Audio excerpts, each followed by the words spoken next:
to ni Jesus during the Sermon on the Mount, no? Sa chapter 5, Jesus explained, no? Si Jesus was at the beginning years, no, sang iyang ministry. Probably mga pila pa lang kabulan after ya natipon ang iyang mga disciples. He went to Galilee, kag dito sa Galilea, he started doing his public ministry. No, sa chapter 5, Jesus was telling the people kung ano bala ang ginharian sang Diyos. Ano bala ang kinaiya sang mga nabilong sa ginharian sang Diyos. And then in chapter 6, gasugpon malang ina, the Lord spoke about the importance of true devotion rather than outward nga profession. Nga importante ang ginalantaw sang Diyos is ang matuod nga devotion from the heart, hindi lang ang outward nga pagpakita sang religiosity. And then in chapter 7, sa last portion diri, antes ni Jesus itakpan ang iyang sermon on the mount, hambalan niya ang mga katawhan sang necesidad, no? The importance, the necessity of responding to Jesus Christ. No? And it is very important man as Christians, as mga tumuluo, that we are reminded nga hindi enough nga nabalaan ta. It's not enough to have intellectual assent, but God is looking, God is demanding that we respond accordingly, according sa kamatuoran nga aton nabatian. There are several points that I would like to share, and I would like for us to self-reflect. I am afraid that 100 years from now, we will have people sitting sa sining balay alampuanan who will end up in hell. The Bible speaks of hell as a place of eternal torment, a place of eternal fire. As much as possible, we don't want to talk about hell, but again, Jesus spoke about the eternal judgment that is coming sa mga katawhan if they will not repent of their sins, if they will not get right with God. No? Madamo sang aton mga nagaprofess nga Christians today. No, na base nato ng aton pagka-Kristiyano sa kultura sang sining kalibutan rather than the Word of God. No? And if we look at modern day Christianity, it is so worldly, no? Lain ang dalagan, and hindi siya ayon sa pulong sang Diyos. Many Christians today profess to be believers, and yet they watch the things that God hates. They laugh at the very things that God hates. They wear clothing that God despises.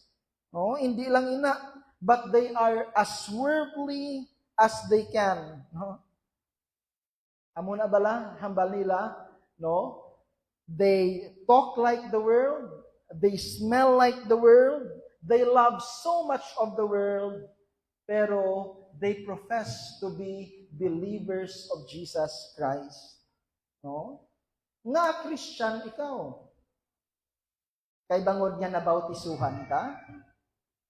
Nga Christian ikaw because one day at one time, nagpray ka sang prayer accepting the Lord Jesus Christ.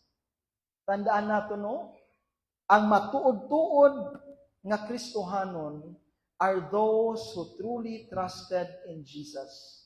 And ang matuod-tuod nga trust sa kay Jesus Christ is preceded kag ginapadayon sang paghinulsol. But silingon, no, there is a turning away from sin. There is an acknowledgement of the depravity of sin. There is an acknowledgement of the righteousness of God. And there is that faith in Jesus Christ. No? So, hindi natin pag-i-compare aton selves sa iban. Let's compare ourselves sa Scripture because Jesus has a very stern warning sa tanan nga mga nagaprofess that they are believers. So there are 5 points that Jesus is teaching us here. In verse 13 and 13 and 14 in chapter 7, there is this narrow gate. Verse 13, ang basang bala nga kasulatan, enter, sulod, at the straight gate, sa magamay nga gawang, and narrow is the way which leadeth unto life. No? Enter ye in at the straight gate, for wide is the gate, and broad is the way that leadeth to destruction. There is a narrow gate. There is actually one gate towards God. Hamba sa Bible, there is only one mediator between God and man, and that is no other than Jesus Christ. No, as much as religion can be good, no, ang religion can never bring us to God. Only Jesus Christ can, no, can fix our broken relationship with God. Hambal ni Jesus din, no, exclusive. I am the way. I am the truth. I am the life. No man cometh.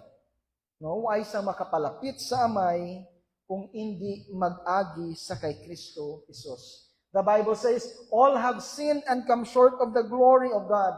No? Natawo kita radically depraved. Amo na ganit kung pamangkuton nato ng bata, gintudlaan ka ni nanay mo magbutig. Gintudlaan ka ni nanay mo mangaway, wala. Pero ang bata, automatic nagabutig, automatic pangaway. Why? Because there is that sin. No? Nga innate na panubli naton according sa Bible sa kay Adam. No? And we deserve the wrath of God because God is holy, God is just, and because God is just, He will have to judge sin. No? Tapos kaysa mabalay, ang Diyos na mahigugmao na, yes.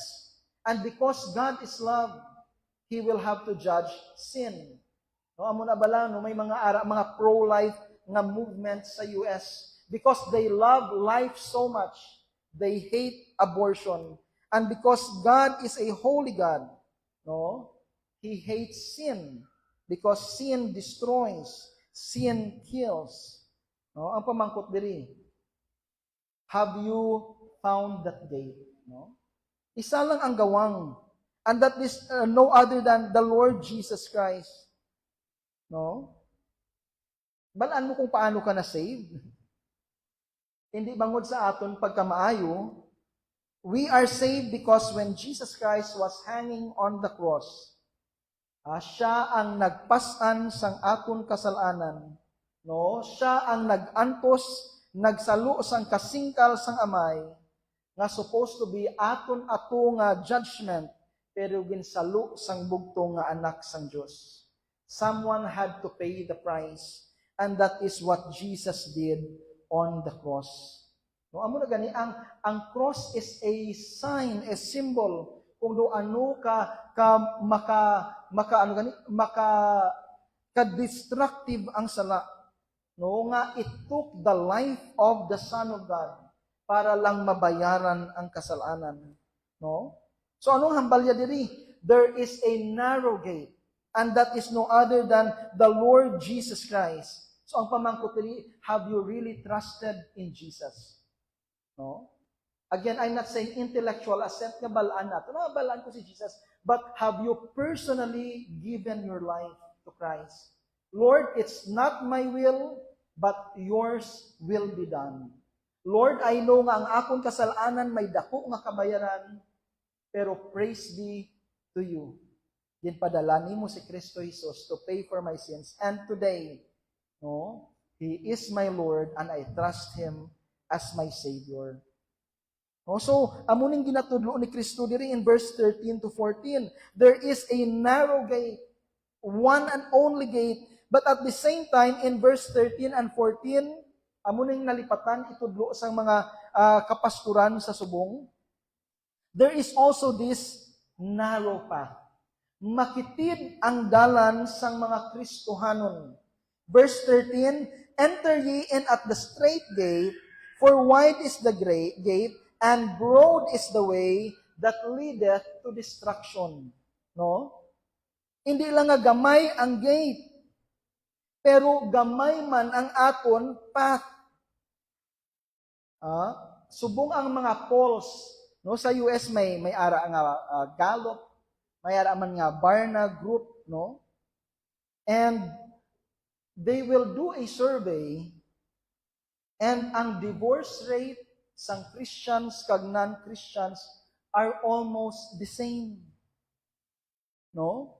Ang immorality sang mga professing Christian and non-Christians are almost the same.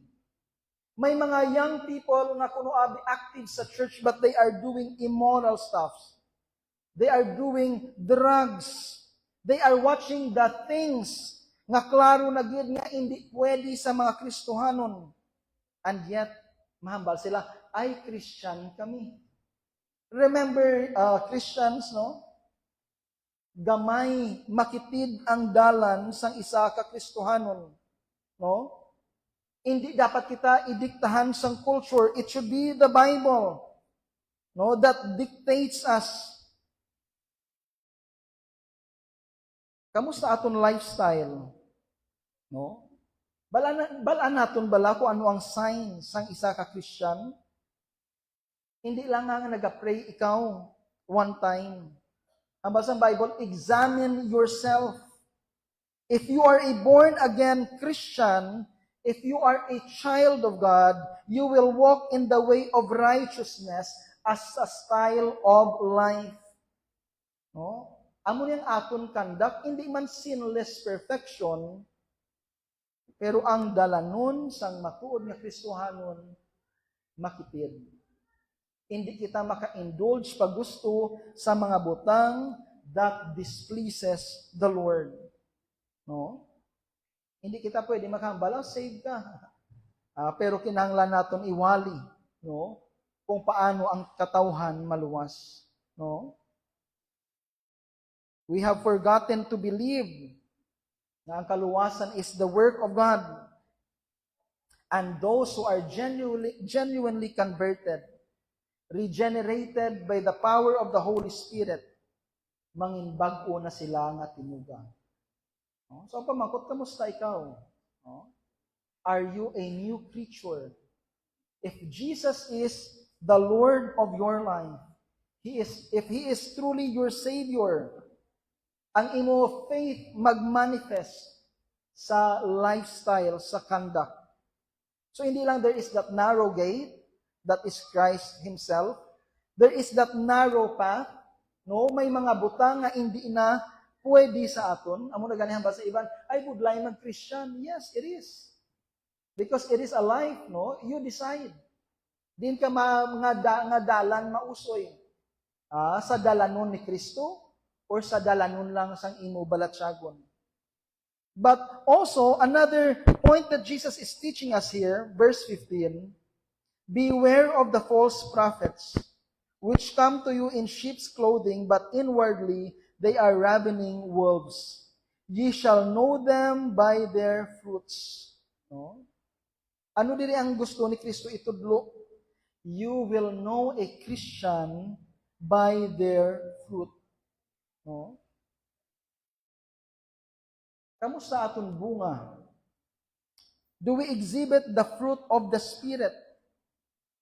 Kamusta aton attitude? No? One of the greatest distinguishing marks of a false prophet is tudloan niya kana kung anong gusto mo mabatian, no? Pero again, hambal ni Jesus diri. Makilala mo ang isa ka tawo kung matuod sila nga tumuluo if they manifest the fruit. No? Ano ang greatest evidence? No? Nga the way kita maghambal, the way kita magawi, the way kita magbehave. No? God is being glorified. Why? Because God will make a difference. No? Paano natin mabala ng isa ka tao is genuine nga Christian? It is by their fruit. No? Tulang taon natin kabuhi. How do we walk? How do we talk? Ano ang passion sang aton nga heart? No? Or base si Jesus bala accessory lang. Uh-huh. Kita nyo ang accessory, doon ginapakabit-kabit ta lang bala. Kung kulbaan kita, mapalapit kita sa iya. Kung waay man, we don't actually care. You will know them by their fruits. No? Kamusta kita kung Sunday? Base bala Sunday lang kita gapalapit sa church. How about ang aton weekdays? Ang Mondays naton to Saturdays? No? Is it still dedicated to God? Is there still a fear of God? An acknowledgement of God? Baldi sang verse 15, ye shall know them by their fruits. Do men gather grapes of thorns or figs or thistles? No? Even so, every good tree bringeth forth good fruit, but a corrupt tree bringeth forth evil fruit.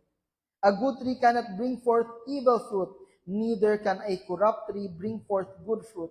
Verse 19, every tree that bringeth not forth good fruit is hewn down and cast into fire. Kapila diri ni Jesus ginliwat-liwat because He wants to do emphasis. Nga ang bunga sang matuod nga tumuluo is Diyos nun nga pagkabuhi. No?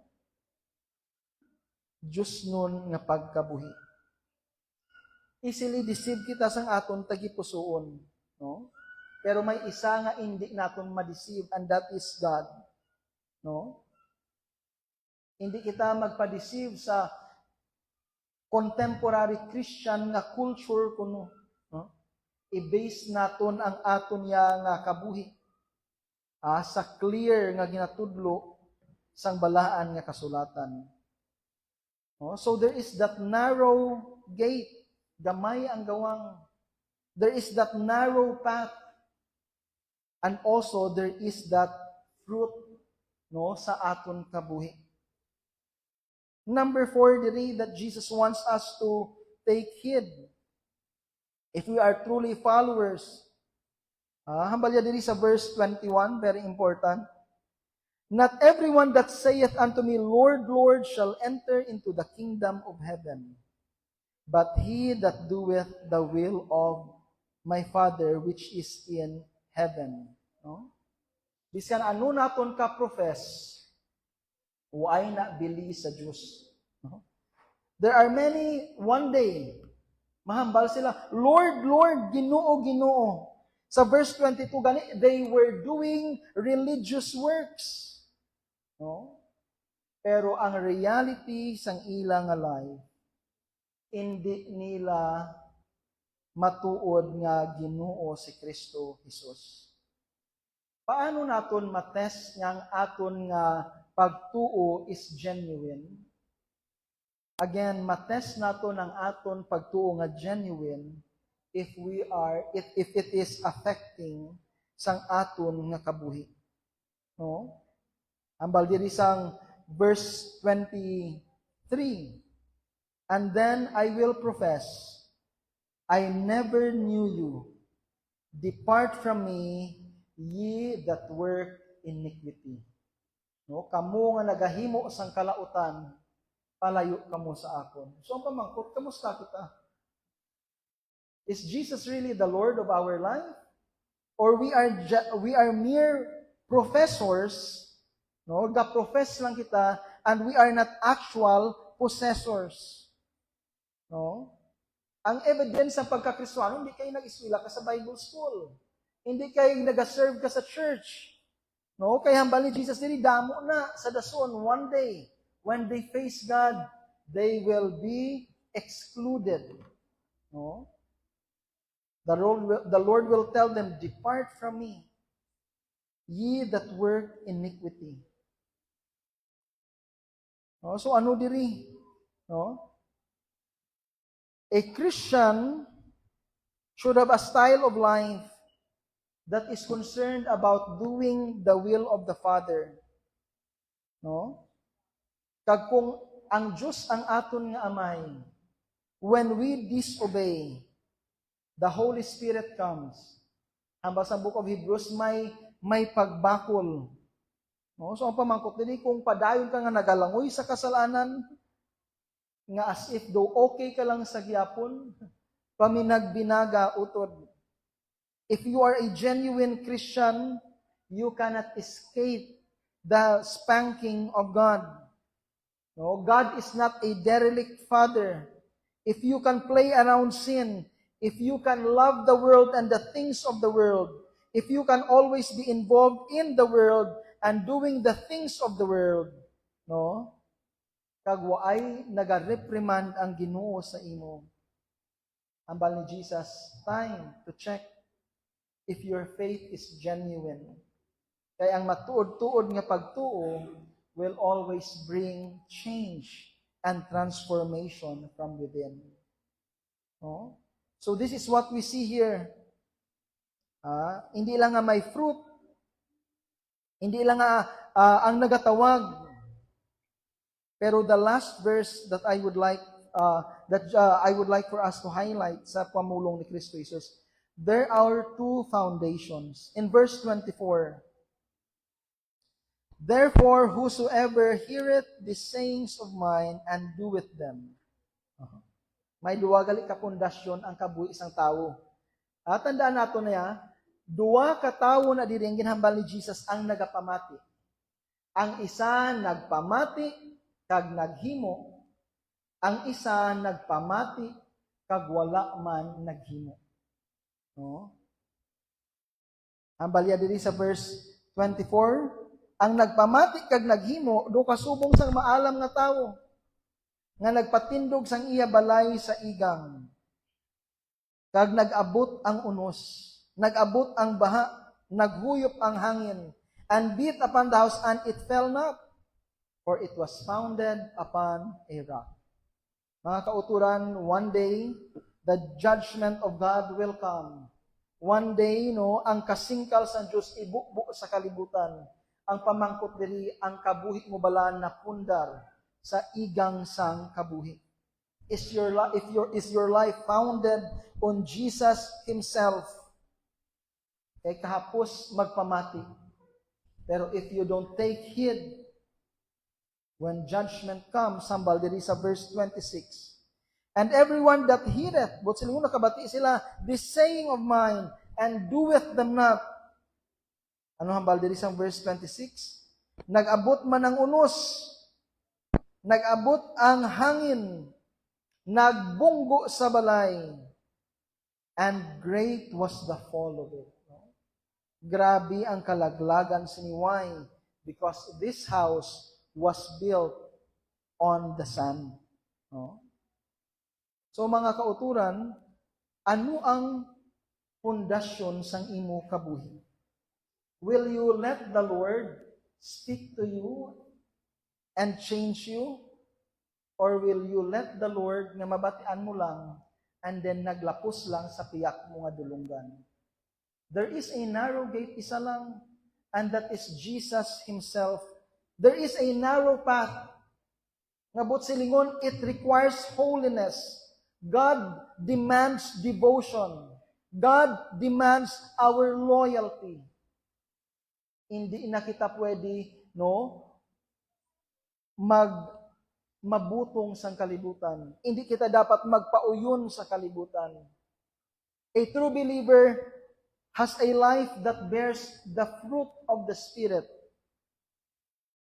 Ining matuod-tuod nga tumuluo na pundar sa kay Kristo Jesus. And when judgment comes, when we face the Lord one day, kung mag-abot na kita atubang sa glorious nga nawong sang aton nga Ginoo, will the Lord say, anak ko, matutumpo nga alagad? Or will the Lord say, depart from me, hindi ako kakilala sa imo? Time to check. Hindi nga ginapaduha-duhahan kita sang aton kaluwasan. Pero let me remind us na ang matuod-tuod nga pagtuo may action nga nagasunod. Intellectual assent, waay na siya sang bili sa Diyos. Abalaan ko si Jesus, Ginoo, Yes, gapati ako nga si Jesus manluluwas. But if you have not put your faith sa kay Kristo, if you don't follow the Lord as your Savior, kung hindi ka magtalikod sa kasalanan kag maghatag sang kabuhi nimo kay Kristo Jesus, makilala nimo siya, pero when judgment comes, isikway ka sa Ginoo. Hindi bangod kay hateful siya. Hindi bangod kay why siya nagakabalaka. But bangod, He is just, He is holy, and He demands justice.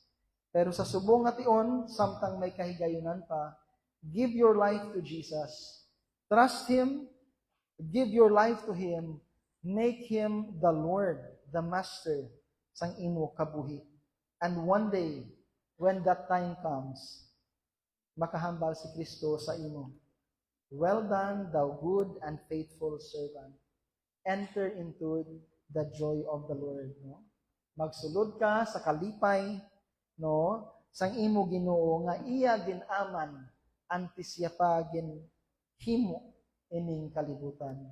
So kabay pa mga kauturan, it will make us reflect, it will make us examine. Kag kung may ari pa diri nga you are just religious, but you have not really given your life to Christ, may today be the day that you will surrender your life to the Savior, to the King of Kings, and the Lord of Lords. Napangabay tanan sa pagduko sang aton mga ulo, tiyong sang aton mga mata. This is a very serious nga pamulungon sang aton nga Ginoo. He demands a response. So ang pamangkot diri, what is your response? Jesus said, there is a narrow gate. Isa lang ang gawang. And that is through Him.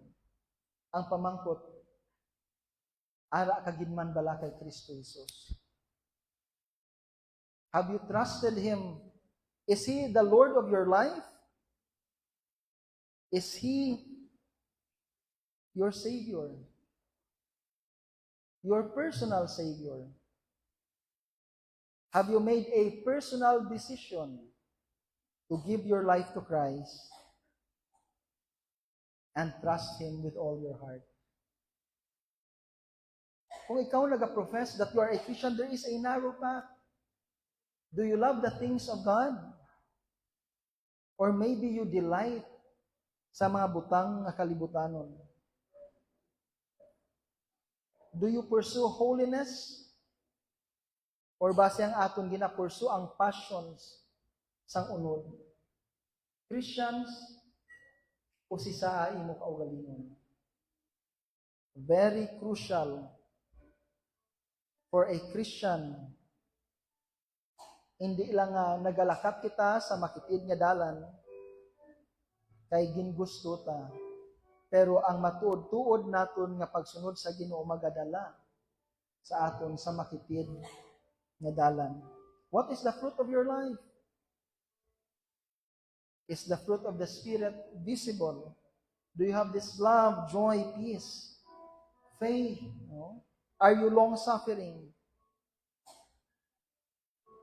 Jesus said, you shall know them by their fruits. Don't just call the Lord, Lord sa imong mouth. Make sure it comes from the heart. Make sure your faith is personal and real. Make sure you have a genuine devotion to Christ. The Christian life has two foundations. One day when judgment comes, those who listen and obey will find forgiveness, but those who do not obey will find judgment. So kabay pa mga kauturan, masakwan gid kita nga ara sa Ginoo. The Lord is not demanding sinless perfection, but the Lord is showing us the evidence of a true and genuine believer. Check yourself. Kung dudamo ka kakulangan, makahambal ka, Lord, I am a believer. Tuod ako nga tumuluo. Pero, damo ako failures. Please, by your grace, strengthen me. By your grace, help me to live a life dedicated and committed to you. And today, maybe you are not yet sure. Hambal sa Bible, there is a judgment that is coming because God is a just God. A judgment to those sinners, kag tanan man kita makasasala. But praise be to God, ginhuman ni Kristo ang aton kaluwasan sa cross. Nabayaran niya na paagi sa iya kabuhi, sa iya dugo, and He invites you to trust Him. So today, why don't you make this day the day wherein you can be right with God? Trust Jesus, give your life to Christ. Nag-pray kita, Heavenly Father, salamat gid that you have reminded us. Kabay pa Ginoo, tagsa-tagsa sa amon diri. I-search namon, Lord, ang amon tagsa kakabuhi. Kabay pa, Lord, sa tagsa kaginikanan diri, sa mga pamatanon nga ari diri. Kabay pa, Lord, masapwan gid ang evidence of a genuine faith. Ang fruit sang amon nga life, Ginoo. Hindi lang, Lord, mere profession that you are the Lord sang amon kabuhi, but ang conduct, ang lifestyle sang amon nga kabuhi, Ginoo, napundal sa kay Kristo Jesus. So, Father God, apart from you, we can do nothing. So, Lord, change us paagi, Lord God, sa sining mga kamaturan out of your word. Kagabay pa Ginoo ang tanan diri, magtalupangod gid. Tanan diri, Lord God, I pray, mangin matuod-tuod nga tumuluo. Ang tanan, Lord God, diri, mag-usoy sa imo dalanon. Lord, kung may ari, Lord, diri, nga hindi pa sure, kabay pa, Lord, you would speak to their hearts. Sa mga young people, Lord God, nga nakaabot for the first time, kabay pa, Lord, you would open their hearts that they will personally decide to put their faith and trust in Jesus Christ. Lord, bless us, send revival sa church, kagabay pa Ginoo, that we will be found worthy and faithful na mga kaanakan ninyo. So bless us, O Lord, tanan ginasalig namon kag ginatugyan in the mighty name of Jesus, our Lord and Savior.